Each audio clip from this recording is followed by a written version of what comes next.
الحمد لله نحمده ونستعينه ونستغفره ونعوذ بالله من شرور أنفسنا ومن سيئات أعمالنا من يهده الله فلا مضل له ومن يضلل فلا هادي له وأشهد أن لا إله إلا الله وحده لا شريك له وأشهد أن محمدا عبده ورسوله أما بعد فإن خير الحديث كتاب الله وخير الهدي هدي محمد صلى الله عليه وسلم وشر الأمور محدثاتها وكل محدثة بدعة وكل بدعة ضلالة وكل ضلالة في النار.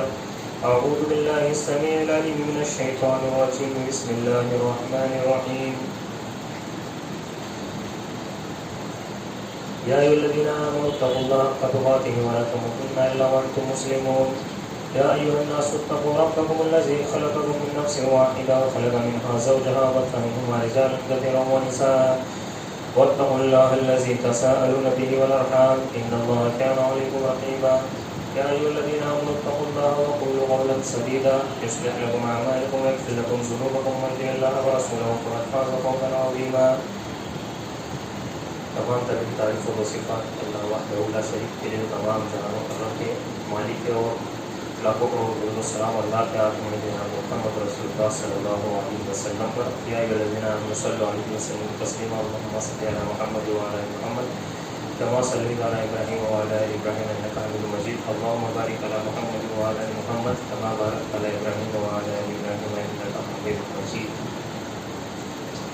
حضرات گرامی، السلام علیکم ورحمۃ اللہ وبرکاتہ.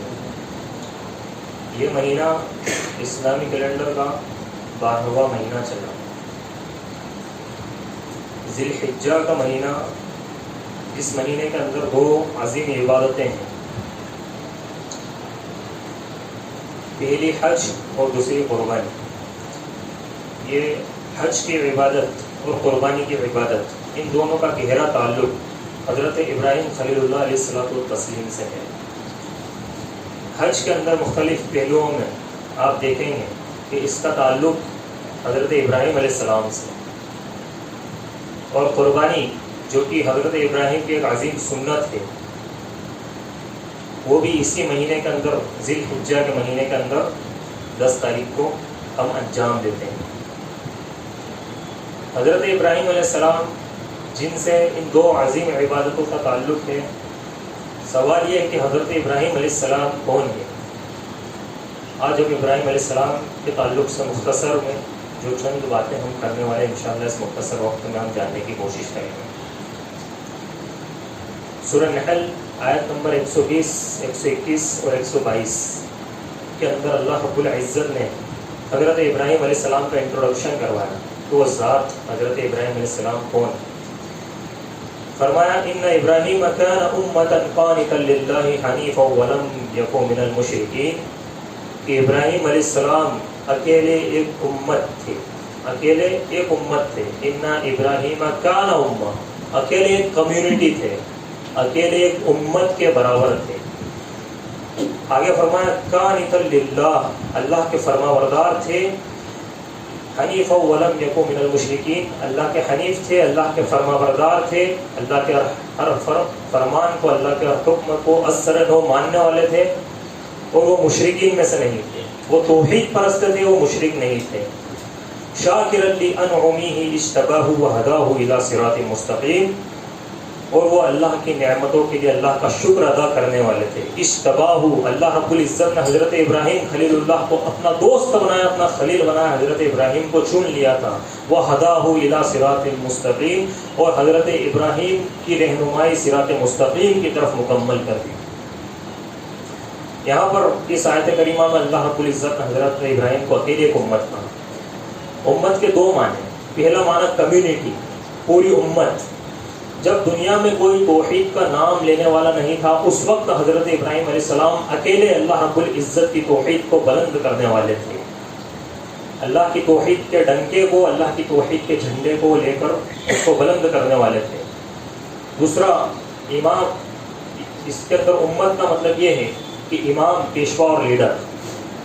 یعنی حضرت ابراہیم علیہ السلام قیامت تک آنے والے تمام توحید پرستوں کے لیے اہل توحید کے لیے امام ہے، پیشوا ہے، لیڈر ہے کہ جس طریقے سے حضرت ابراہیم علیہ السلام نے پوری زندگی کے اندر صرف اللہ رب العزت کی فرما برداری کی اور اللہ رب العزت کے دین کے لیے اپنے تمام چیزوں کی قربانیاں دی، اس طریقے سے قیامت تک آنے والے مسلمان کو جو توحید پرست ہے، جو اسلام کا دم بھرتا ہے، جو مسلمان ہونے کی بات کرتا ہے، قیامت تک کے لیے جب بھی وہ اسلام کی بات کرے گا اس کو حضرت ابراہیم خلیل اللہ کی سیرت پر عمل کرنا پڑے گا۔ وہ امام اور پیشوا ہے اور لیڈر ہے قیامت تک آنے والے مسلمانوں کے۔ اور اللہ کے نبی صلی اللہ علیہ وسلم کے لیے بھی اگر کسی کو آئیڈیل بنایا گیا تو کس کو بنایا گیا؟ حضرت ابراہیم علیہ السلام کو بنایا گیا۔ اللہ کے نبی کو کہا گیا کہ محمد صلی اللہ علیہ وسلم آپ کے لیے اسوہ ابراہیمی جو ہے وہ آپ کے لیے نمونہ ہے۔ ابراہیم علیہ السلام آپ کے لیے کیا ہے؟ آئیڈیل۔ دنیا کے ہر اسکول کے اندر تعلیم کے دو طریقے ہوتے ہیں، پہلا ہوتا ہے تھیوری اور دوسرا ہوتا ہے پریکٹیکل۔ اسلام کی تھیوری جو ہے وہ قرآن اور حدیث ہے، اور اسلام کا پریکٹیکل اگر کوئی ہے جس کو دیکھ کر یہ پتہ چلے، جس کے بارے میں پڑھ کر یہ پتہ چلے کہ یہ اسلام ہے، یہ توحید ہے، یہ استقامت ہے، یہ دین ہے۔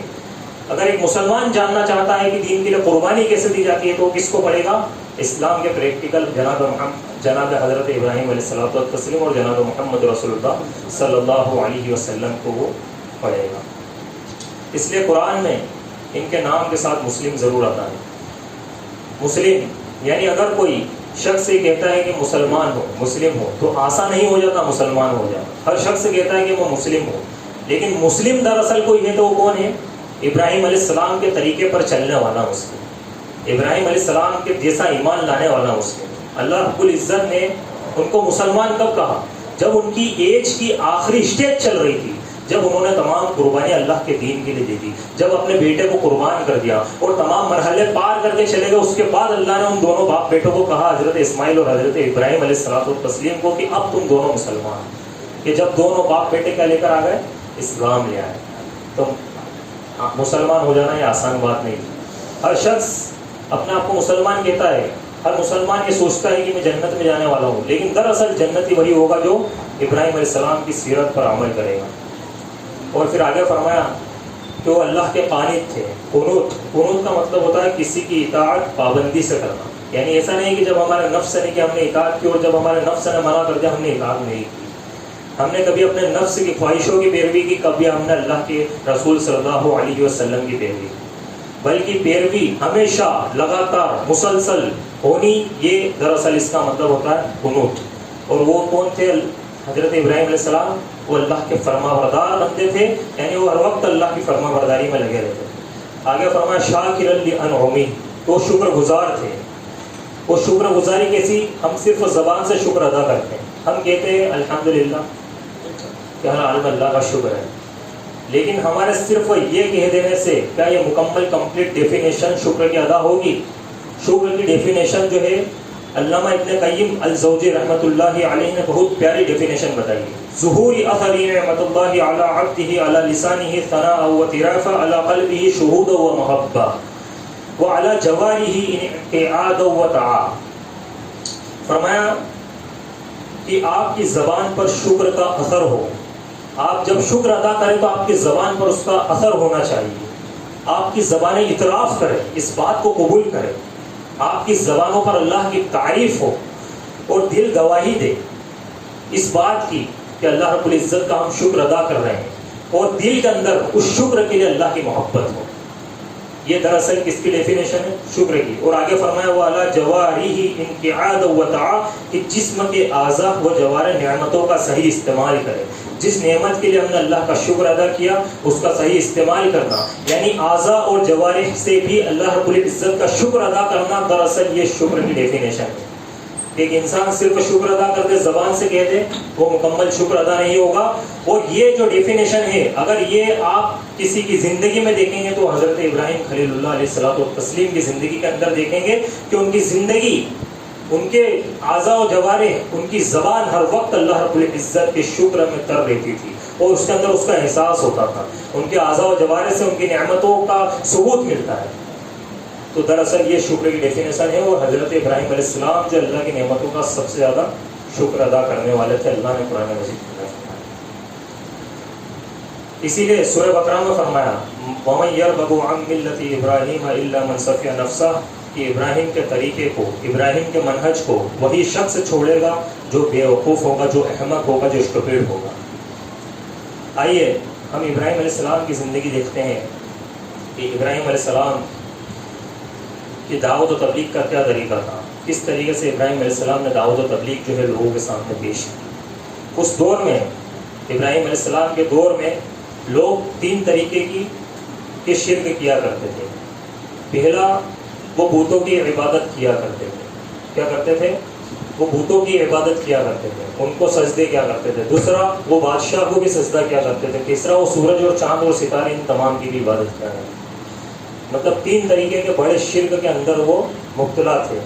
اس وقت حضرت ابراہیم علیہ السلام نے قوم سے کہا کہ فلما جن علیہ اللیل رأى كوكبا قال هذا ربي فلما افل قال لا احب الآفلين، کہ جب رات کا وقت ہوا، رات کی تاریکی جو ہے چھا گئی، حضرت ابراہیم علیہ السلام نے اپنی قوم سے کہا کہ یہ ستارے دیکھ رہے ہو، یہ ستارے، کہ یہ رب ہو سکتے ہیں، کہ ان کو ہم اپنا رب مان لیتے ہیں، کہ تعداد میں بھی بہت سارے ہیں اور یہ جو ہے اپنا رب ہو سکتے ہیں۔ لیکن پھر آگے فرمایا قرآن میں اللہ میں کہ فلما افل قال لا احب الآفلین، کہ جب وہ غروب ہو گئے تو حضرت ابراہیم علیہ السلام نے اپنی قوم کے لوگوں سے کہا کہ یہ میری قوم کے لوگوں، یہ تو غروب ہو گئے، یہ تو غائب ہو گئے، کہ جو غائب ہو جائے اس کو میں اپنا رب نہیں مان سکتا، کہ یہ کیسے رب ہو سکتے ہیں، میں ان سے محبت نہیں رکھتا۔ پھر جب چاند کو دیکھا، فلما رأى القمر بازغا قال هذا ربي فلما افل قال لئن لم يهدني ربي لأكونن من القوم الضالين، پھر جب حضرت ابراہیم علیہ السلام نے چاند کو دیکھا چمکتا ہوا تو فرمایا کہ یہ بڑا ہے، یہ رب ہو سکتا ہے، چلو سپوز کرتے ہیں کہ اس کو رب مان لیتے ہیں۔ لیکن جب چاند کے بھی ڈوبنے کا ٹائم آ گیا، چاند کے بھی غروب ہونے کا وقت ہو گیا، تو حضرت ابراہیم علیہ السلام نے اپنی قوم سے کہا کہ اگر اللہ رب العزت سے مطالبہ کرتے ہوا کہا کہ اگر مجھ کو میرے رب نے ہدایت نہ کی تو میں گمراہ لوگوں میں شامل ہو جاؤں گا۔ پھر جب صبح کا وقت ہوا، سورج کی طرف حضرت ابراہیم علیہ السلام نے دیکھا اور کہا فلما رأى الشمس بازغة قال هذا ربي هذا اکبر، کہ جب صبح ہوئی اور سورج کو چمکتا ہوا دیکھا تو حضرت ابراہیم علیہ السلام نے کہا کہ یہ بڑا ہے، دیکھنے میں بھی بڑا ہے اور اس کی چمک بھی زیادہ ہے، یہ رب ہو سکتا ہے۔ قوم کے لوگوں سے کہا کہ یہ رب ہو سکتا ہے، سپوز کرتے ہیں کہ یہ رب ہے، اس کی تم عبادت کرتے ہو، اس کو تم سجدہ کرتے ہو، اس کو تم پوجتے ہو، یہ رب ہے۔ پھر جب فلما افلت قال یا قوم انی بریء مما تشرکون، پھر جب وہ بھی غروب ہو گیا تو حضرت ابراہیم علیہ السلام نے فرمایا بے شک میں تمہارے شرک سے بیزار ہوں، میں وہ شرک نہیں کرتا ہوں جو تم اللہ رب العزت کے ساتھ کرتے ہو۔ اور وہاں پر حضرت ابراہیم علیہ السلام نے بیزاری کا اعلان کیا اور فرمایا انی وجہت وجہی للذی فطر السماوات والارض حنیفا وما انا من المشرکین، کہ میں اپنا رخ مکمل طور پر اس رب کی طرف کرتا ہوں کہ جس نے آسمانوں اور زمین کو پیدا کیا، جس نے آسمانوں اور زمین کو پیدا کیا یکسو ہو کر، اور میں شرک کرنے والوں میں سے نہیں ہوں، یعنی شرک کرنے والوں کے ساتھ میں نہیں ہوں۔ تو یہاں پر حضرت ابراہیم علیہ السلام کی دعوت کا طریقہ بالکل کلیئر طور پر قوم کو سمجھانا کہ اللہ کی ذات کے ساتھ شرک کرنا دراصل یہ سب سے بڑا گناہ ہے، اور یہ فکر حضرت ابراہیم علیہ السلام کے اندر تھی۔ پھر ابراہیم علیہ السلام کے سمجھانے کا انداز آپ دیکھیے کہ حضرت ابراہیم علیہ السلام نے کس طریقے سے سمجھا۔ سورہ انبیاء کے اندر آپ دیکھیے آیت نمبر 71 سے 70 تک، 51 سے 70 تک، وَلَقَدْ آتَيْنَا إِبْرَاهِيمَ رُشْدَهُ مِنْ قَبْلُ وَكُنَّا بِهِ عَالِمِينَ، کہ ہم نے ابراہیم علیہ السلام کو حق اور باطل کے درمیان فرق کرنے کی سوجھ بوجھ دی تھی۔ اذ قال لأبيه وقومه، یاد کرو جب وہ اپنے باپ آزر اور اپنی قوم سے کہتے ہیں کہ ما هذه التماثيل التي انتم لها عاکفون، کہ اے میری قوم کے لوگوں تم یہ مورتی بنا کر ان کے آگے جھک جاتے ہو، تم ان کی پوجا کرتے ہو، تم جو اپنے ہاتھ سے بناتے ہو تم ان کی عبادت کرتے ہو، تم ان بتوں کی عبادت کرتے ہو۔ قوم نے جواب دیا قالوا وجدنا آباءنا لها عابدین، کہ اے ابراہیم ہم نے اپنے باپ دادا کو یہی کرتے پایا ہے، ہمارے باپ دادا نے اسی پر عمل کیا ہے، ہمارے باپ دادا نے انہی مورتیوں کی عبادت کی ہے، ہم بھی انہی کی عبادت کریں گے۔ اب یہاں پر آپ دیکھیں کہ آج بھی حق کی راہ میں اگر سب سے زیادہ رکاوٹ دعوت و تبلیغ میں کسی چیز میں آتی ہے تو وہ کس میں آتی ہے؟ باپ دادا کی پیروی میں آتی ہے. کہ لوگ کیا کہتے ہیں کہ ہمارے باپ دادا نے ہمیشہ یہ کیا ہے، ہمارے باپ دادا نے اسی پر عمل کیا ہے، ہمارے باپ دادا اس منہج پر مر گئے، ہمارے باپ دادا نے 80 90 100 سال کی عمریں پائی، انہوں نے کبھی تو ان کو تو یہ چیز نہیں ملی جو تم چیز ابھی لے کر آئے ہو. تو کیا باپ دادا حجت ہو سکتے ہیں دعوت و تبلیغ کے لیے؟ کیا باپ دادا کی کوئی حیثیت ہو سکتی ہے جناب محمد رسول اللہ صلی اللہ علیہ وسلم کے قول کے آگے؟ وہی لوگ، ایک کامن بات ہے کہ وہی لوگ جو یہ کہتے ہیں کہ ہمارے باپ دادا نے اس پر عمل کیا اور ہم یہی کریں گے، ہمارے باپ دادا نے ان کی عبادت کے لیے ہم یہی عبادت کریں گے، ان میں سے آپ پوچھئے پورے کے پورے 100 کے 100% لوگ، کچھ ہوں گے اللہ ماشاء اللہ 1 2 ہزاروں میں سے، ان سے آپ پوچھئے کہ تمہارے باپ دادا نے جو بزنس کیا، جو پچھلی جوبیں کی، جو دوسرے کام کیے، وہ تم ابھی کرو. ابھی سارے کے سارے بزنس دوسرے کھولے بیٹھے ہیں، سب الگ لائن میں گئے ہوئے ہیں، سب الگ فیلڈ میں گھسے ہوئے ہیں. کسی کے باپ دادا نے کھیتی کی، وہ ابھی دوسرے شو روم کھول کے بیٹھا ہے. تو تم نے یہاں پر باپ دادا کی پیروی نہیں کی، دنیا کو تم نے بڑا بھاری سمجھا، لیکن دین کے معاملے میں تم نے دین کو اتنا ہلکا سمجھا کہ تم باپ دادا پر ایسے اڑ گئے کہ ان کے منطق سے آگے، ان کے لوجک سے آگے، ان کی سمجھ سے آگے، ان کے فہم سے آگے تم نے بڑھنے کی کوشش نہیں. اور دنیاوی معاملے میں تمہیں یہ سمجھ میں آ گیا کہ ہاں ہمارے باپ دادا یہاں پر غلط تھے، انہوں نے یہ بزنس غلط کیا. یعنی دنیاوی معاملے کے اندر اپنے مفاد کے لیے، اپنے فائدے کے لیے تم نے اپنے باپ دادا کو چھوڑ دیا. اور دین کے اندر جو ہمیشہ کا فائدہ ہے، جو آخرت کا فائدہ ہے، جس کے اندر آخرت کا بہت بڑا نقصان ہے اگر باپ دادا غلط ہو گئے، لیکن اس کو تم نے چھوڑنے کی کوشش نہیں کی. تو یہ اس طریقے کی دوگلاپن یہ لوگ کرتے ہیں. اور یہاں پر حضرت ابراہیم علیہ السلام کے دور کے اندر بھی جب حضرت ابراہیم علیہ السلام نے ان مشرکوں کو جو مورتیوں کی عبادت کیا کرتے تھے، جو اپنے معبودوں کے سامنے سر جھکایا کرتے تھے، جو سورج چاند ستاروں کے آگے سر جھکایا کرتے تھے، جو اپنے بادشاہوں کے آگے، اپنے پیروں کے آگے سر جھکایا کرتے تھے، ان کو جب دعوت و تبلیغ کا کام ان کے اوپر کیا تو انہوں نے سیدھی سی بات یہی کی کہ ہم نے اپنے باپ دادا کو یہ تمام چیزیں کرتے پایا کہ ہمارے باپ دادا سورج کو سجدہ کرتے تھے، ہم بھی سجدہ کریں گے. کہ ہمارے باپ دادا مورتیوں کو سجدہ کرتے تھے، ہم بھی ان اصنام کو سجدہ کریں گے. ہمارے باپ دادا ان بادشاہوں کو سجدہ کرتے ہیں، ہم بھی ان کو سجدہ کریں گے. ان کے پاس کوئی دوسری ٹھوس دلیل موجود نہیں تھی. ابراہیم علیہ السلام نے پھر جواب دیا کہ اے لوگو، تم بھی گمراہ ہو اور تمہارے باپ دادا بھی گمراہ تھے. لوگوں نے کہا کہ تم سیریس بات لے کر آئے ہو ابراہیم، یا پھر تم مذاق کر رہے ہو؟ یہ کوئی مذاق والی بات ہے؟ ابراہیم علیہ السلام کہتے ہیں میں مذاق نہیں کر رہا ہوں، یہ مورتی تمہارا رب نہیں ہو سکتی. تمہارا رب زمین و آسمان کا رب ہے. تمہارا رب وہ ہے جس نے زمین اور اس آسمان کو پیدا کیا، جس نے تمہیں پیدا کیا، جو تمہیں کھلاتا ہے، جو تمہیں پلاتا ہے، جو تمہیں ہر حال میں رکھتا ہے، وہ تمہارا رب ہے. یہ مورتیاں تمہارا رب نہیں ہو سکتی. اور میں سب سے پہلے اس کی گواہی دے رہا ہوں کہ میں مسلمان ہوں، میں شرک سے بیزار ہوں. اور پھر ابراہیم علیہ السلام ان کو ایک دھمکی دیتے ہیں وَتَاللَّهِ لَأَكِيدَنَّ أَصْنَامَكُمْ بَعْدَ أَن تُوَلَّوْا مُدْبِرِينَ، کہ کسی دن میں تمہارے ان معبودوں کی خبر لوں گا، میں بتاؤں گا کہ ان کی اوقات کیا ہے، میں بتاؤں گا کہ ان کی حقیقت کیا ہے. حضرت ابراہیم علیہ السلام کی اس بات کو قوم کے لوگوں نے اس بات کو زیادہ سیریس نہیں لیا. اب یہاں پر آپ دیکھیے کہ انجام کی بھی فکر نہیں ہے اس کو حضرت ابراہیم علیہ السلام کو کہ وہ کیا بات بول رہے اور کیا کرنے جا رہے ہیں، کیونکہ صرف اللہ کی توحید کے لیے انہوں نے کام کرنا ہے.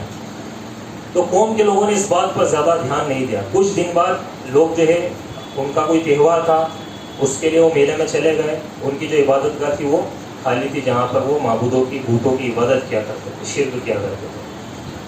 تو جب وہ تمام کے تمام چلے گئے، انہوں نے حضرت ابراہیم علیہ السلام کو بھی بولا کہ تم بھی ہمارے ساتھ چلو. حضرت ابراہیم علیہ السلام نے ان لوگوں کو منع کر دیا کہ میری جو ہے طبیعت ناساز ہے، میں نہیں جا سکتا. یہاں پر ابراہیم علیہ السلام نے بظاہر کیا بولا؟ جھوٹ بولا. ہمیں لگتا ہے کہ دیکھیں یہاں پر حضرت ابراہیم علیہ السلام، لیکن ایک توریہ ہے یہ دعوت و تبلیغ کے لیے، توحید کے مشن کو آگے بڑھانے کے لیے حضرت ابراہیم علیہ السلام نے یہاں پر اس چیز کا استعمال کیا. جب وہ تمام کے تمام چلے گئے، اب حضرت ابراہیم علیہ السلام کو جب موقع مل گیا تو حضرت ابراہیم علیہ السلام نے کلاڑی لی اور کلاڑی لے کر ان کے اصنام کی طرف، ان کے بت خانوں کی طرف چلے گئے. اور وہاں پر جا کر انہوں نے ان بتوں کو ایک ایک کر کے توڑا، اور اس قدر توڑا، اس قدر ان بتوں کو انہوں نے مارا کہ ابراہیم علیہ السلام نے فَجَعَلْنَهُمْ جُزَازٍ، جزاز بولتے ہیں پاؤڈر کو، یعنی کسی پتھر کو توڑنے کے بعد اس کا جو پاؤڈر بنا دیا جاتا ہے اس کو جزاز بولتے ہیں. حضرت ابراہیم علیہ السلام نے ان کو توڑ کر بالکل پاؤڈر بنا دیا.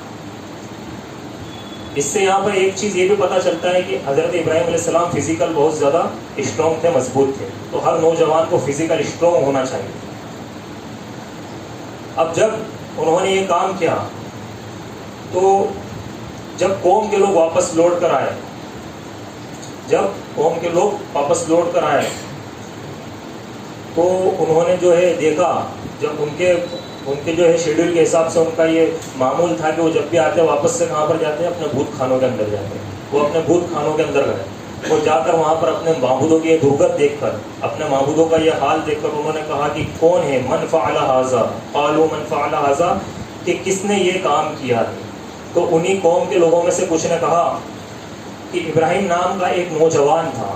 یہ قرآن کے اندر اللہ رب العزت نے نوجوان کا لفظ استعمال کیا کہ ابراہیم نام کا ایک نوجوان تھا، یہ اسی کا کام ہوگا کہ وہی ہمارے معبودوں کو الٹا سیدھا بولتا ہے، برا بھلا کہتا ہے، اسی نے کام کیا ہوگا۔ یہاں پر اللہ رب العزت نے نوجوان کو ہائی لائٹ کیا۔ نوجوان جو ہوتے ہیں وہ دین کے پرچم کو بلند کرنے والے ہوتے ہیں، نوجوان جو ہوتے ہیں وہ دعوت و تبلیغ کے کام کو انجام دینے والے ہوتے ہیں، نوجوان جو ہوتے ہیں وہ دین کا کام کرنے والے ہوتے ہیں، اسلام کے جھنڈے کو بلند کرتے ہیں، توحید کا کام کرتے ہیں، اللہ کی توحید کو لوگوں تک پہنچاتے ہیں، اپنی صلاحیتوں کو استعمال کر کے، اپنی جسمانی طاقتوں کو استعمال کر کے، اپنے مالی طاقت کو استعمال کر کے، ان تمام چیزوں کو استعمال کر کے وہ اللہ کے دین کو لوگوں تک پہنچائیں۔ اور یہاں پر اللہ رب العزت نے میسیج دیا نوجوانوں کے نام کہ حضرت ابراہیم علیہ السلام ایک نوجوان تھے، اور آج ہمارا نوجوان آپ دیکھ لیجئے کہ وہ کدھر جائے۔ آج ہمارے نوجوان کے حالات آپ دیکھ لیجئے کہ جب تک بڑھاپا نہیں آتا، جب تک پیروں میں سے دم ختم نہیں ہو جاتا، اس وقت تک وہ برائیوں میں الجھے ہوئے رہتے ہیں، لیکن جس دن بڑھاپے نے دہلیز پہ قدم رکھ دیا اس دن سے وہ اللہ والا رہتا۔ ارے بھائی، نوجوانی دراصل اصل تھی آپ کے دین کے کام کی، لیکن وہی نوجوانی تو آپ نے کھو دی۔ اللہ رب العزت کو کس عمر کی عبادت سب سے زیادہ پسند؟ بتائیے۔ ایک نوجوان کی جو عبادتیں ہیں وہ اللہ رب العزت کو سب سے زیادہ پسند ہے، کیونکہ اس وقت اگر آپ ایسے بھی دیکھیں گے دنیا میں لاجکلی تو ایک انسان بڑا بزی ہوتا ہے، ایک انسان دکانداری میں بزی ہوتا ہے، ایک انسان بزنس کے اندر بزی ہوتا ہے، گھر بار میں بزی ہوتا ہے، دوسرے ادھر ادھر کی وزٹنگ میں بزی ہوتا ہے، بہت سارے کاموں کے اندر ایک انسان بزی ہوتا ہے، اور اس وقت اس کو وقت دینا دراصل یہ دین کے لیے وقت دینا ہوتا ہے۔ تو یہاں پر حضرت ابراہیم علیہ السلام نوجوان تھے۔ اب جب قوم کے لوگوں کو پتہ چلا کہ یہ وہ شخص ہے، اسی نے کام کیا ہوگا، کہا گیا کہ ابراہیم کو بلایا جائے۔ ابراہیم علیہ السلام کو جو ہے بلایا گیا، اور قوم کے لوگوں نے ان سے کہا کہ ابراہیم یہ تمہارا کام ہے۔ ابراہیم علیہ السلام نے کہا کہ میرا نہیں، بلکہ اس بڑے کا کام ہے جس کے گردن میں، جس کے کندھے پہ کلاڑی ٹنگی ہوئی، کیونکہ ابراہیم علیہ السلام نے سب کو چورا کر دیا، سب کا پاؤڈر بنا دیا سوائے ایک کے، ایک بڑے کو چھوڑ دیا اور اس کے کاندھے میں جو ہے کلاڑی کو ٹانگ دیا۔ اب ایک بخاری کی حدیث ہے مختصر، اس کے اوپر بھی وضاحت کر دوں، وقت بہت کم ہے، کہ ابراہیم علیہ السلام نے زندگی میں 3 بار جھوٹ بولا۔ تو اس دور کے بعض علماء نے کہا کہ نبی کو جھوٹا کہنے سے بہتر ہے کہ حدیث کو جھوٹا کہہ دیا جائے۔ تو یہاں پر اس کے 2 پہلو ہیں۔ پہلا پہلو تو یہ کہ یہ بظاہر جھوٹ لگتا ہے، یہ جھوٹ تھا، اور دوسرا یہ کہ یہ کوئی غلط بات نہیں تھی۔ پہلا جھوٹ، ایک سکے کے 2 پہلو ہوتے ہیں، کبھی ایک صحیح ہوتا ہے، ایک غلط ہوتا ہے۔ تو یہاں پر لگتا ہے کہ یہ بظاہر جھوٹ تھا، تو پہلا پہلو تو یہ کہ یہ جھوٹ تھا، اور دوسری چیز یہ کہ یہ جھوٹ بات نہیں تھی، یہ جھوٹ نہیں تھا۔ اب یہاں پر آپ دیکھیں گے کہ حضرت ابراہیم علیہ السلام نے جو کام کرنا تھا، ابراہیم علیہ السلام نے جو دعوت و تبلیغ کا مشن آگے پہنچانا تھا، اس کے اندر حضرت ابراہیم علیہ السلام نے ایک توریہ استعمال کیا۔ یہاں پر ابراہیم نے کہا کہ اس بڑے کا کام ہوگا اس سے پوچھو، کیونکہ یہاں پر حضرت ابراہیم علیہ السلام کا مشن کیا تھا، ان کا مقصد کیا تھا کہ لوگوں کو دعوت و تبلیغ پہنچائے، دین کا کام کرے، توحید کا کام کرے، اور اسی بہانے لوگوں کو توحید سمجھ میں آئے۔ تو حضرت ابراہیم علیہ السلام نے چونکہ یہاں پر دین کا کام کرنا تھا، اس لیے ایک توریہ ہے جو عربی کے اندر استعمال کیا جاتا ہے، حضرت ابراہیم علیہ السلام نے استعمال کیا۔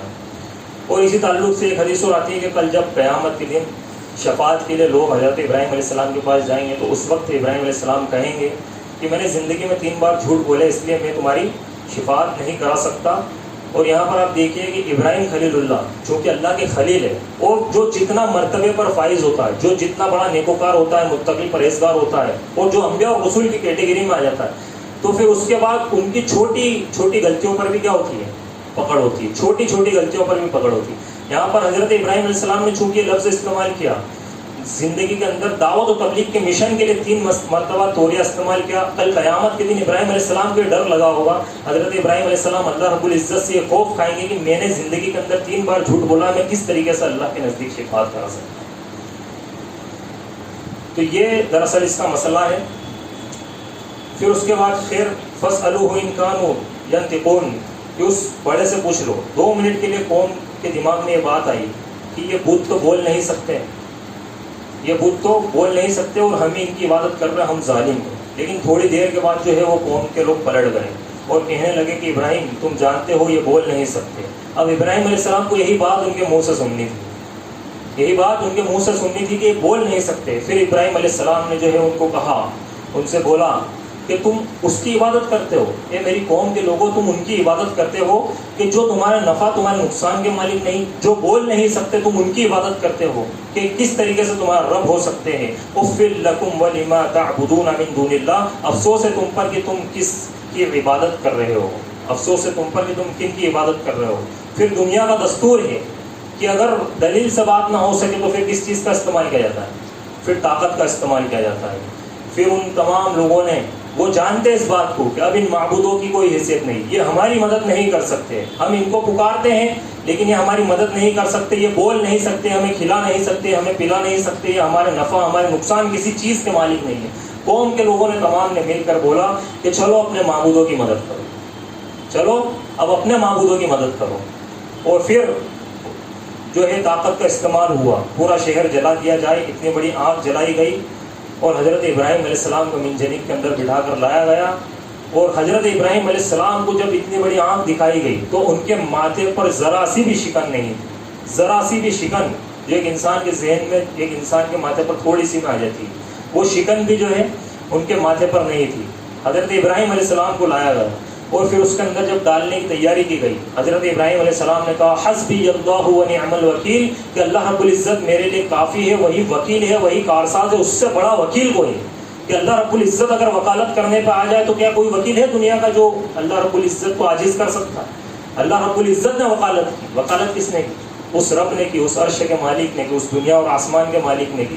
اس نے کی جو حضرت آدم علیہ السلام سے لے کر آخری تک لوگوں کو کھلایا, اس نے کی جو تمام کے تمام لوگوں کی ہر ایک بات پر قادر. پتہ نہیں گرتا زمین پر مگر اس سے پوچھ کر. اس نے کس کی وکالت کی؟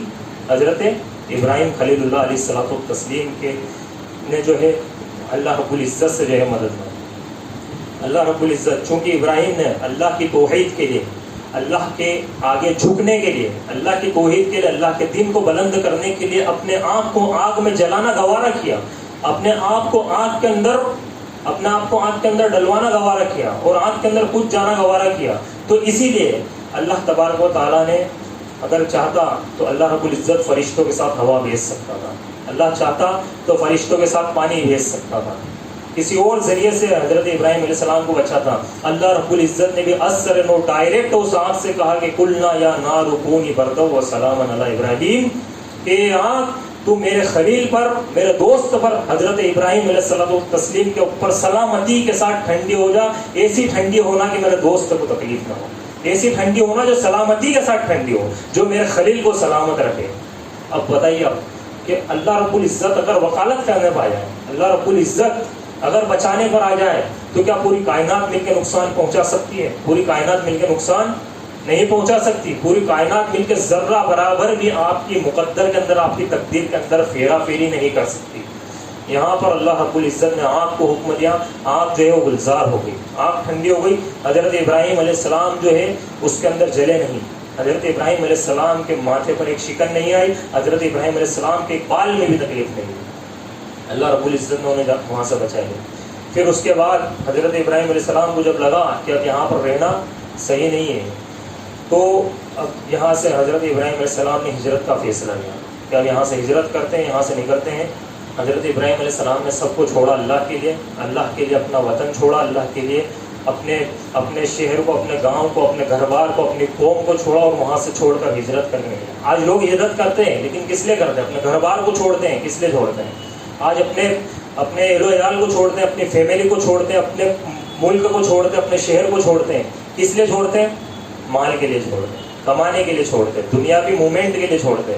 لیکن حضرت ابراہیم علیہ السلام نے ان تمام چیزوں کو چھوڑا کس لیے؟ اللہ کے لیے. حضرت ابراہیم علیہ السلام نے ہجرت کی، اور ابراہیم جو ہے وہ عراق میں تھے، بیبیلونیا میں، وہاں سے نکل گئے. اب قرآن کا 23واں پارہ آپ کھولیے، مختصر بات کر کے ختم کروں گا. سورہ صافات، یہاں سے اہم چیپٹر جو ہے حضرت ابراہیم علیہ السلام کی زندگی کا چالو ہوتا ہے. حضرت ابراہیم علیہ السلام نے کہا انی ذاہب الی ربی سیہدین، اپنے رب کے لیے نکلا ہوں، میرا رب ہی مجھے صحیح راستہ دکھائے گا. میں نکل تو گیا ہوں لیکن میرا رب ہی مجھے صحیح راستہ دکھائے گا. حضرت ابراہیم علیہ السلام کے ساتھ میں سارا اور ان کے بھتیجے لوط علیہ السلام تھے. حضرت ابراہیم علیہ السلام کے 2 بیٹے تھے، ایک کا نام تھا اسماعیل اور ایک کا نام تھا اسحاق. اسماعیل علیہ السلام کی ماں کا نام تھا ہاجرہ، اسحاق علیہ السلام کی ماں کا نام تھا سارہ. اسماعیل علیہ السلام کو حضرت ابراہیم علیہ السلام نے آباد کیا مکہ میں، اور اسحاق علیہ السلام کو آباد کیا فلسطین میں. حضرت ابراہیم علیہ السلام فلسطین پہنچ گئے. فلسطین پہنچے، کافی پریشانیاں، کافی تکلیفوں کے اندر جو ہے جب وہ فلسطین پہنچے اور وہاں پر رہے. پھر جب حضرت ابراہیم علیہ السلام کا بڑھاپے کا وقت آ گیا، حضرت ابراہیم علیہ السلام بوڑھے ہو گئے، تو پھر انہوں نے اللہ رب العزت سے دعا مانگی کہ اللہ رب العزت ایک سہارا دے دے، ایک اولاد عطا کر. کہا قال ربی حب لی من الصالحین، حضرت ابراہیم علیہ السلام نے کہا کہ اللہ تو مجھے نیک اور صالح بیٹا عطا کر. اب یہاں پر صالح بیٹا اللہ رب العزت سے مانگا. صالح یہ وہ کیٹیگری کہ اس کے اندر تمام کی تمام صفتیں، تمام کی تمام خوبیاں دنیا کی اس نام کے اندر ہیں. وہ بیٹا انہوں نے اللہ رب العزت سے مانگا. اللہ نے کہا فبشرناہ بغلام حلیم، کہ ہم نے اپنے دوست، ہم نے اپنے ابراہیم کو ایک حلیم بیٹا عطا کیا. حضرت ابراہیم علیہ السلام نے صالح بیٹا مانگا، اللہ نے اس سے بڑھ کر حضرت ابراہیم کو عطا کیا. حلیم بیٹا عطا کیا، بردبار بیٹا عطا کیا، شکر گزار بیٹا عطا کیا، دیندار بیٹا عطا کیا، نیک متقی پرہیزگار بیٹا عطا کیا. جب وہ بیٹا باپ کا سہارا بننے کے قابل ہو گیا، جب وہ بیٹا باپ کے ساتھ چلنے کے قابل ہو گیا، باپ کا سہارا بننے کے قابل ہو گیا، تو ابراہیم علیہ السلام کو ایک خواب دکھایا.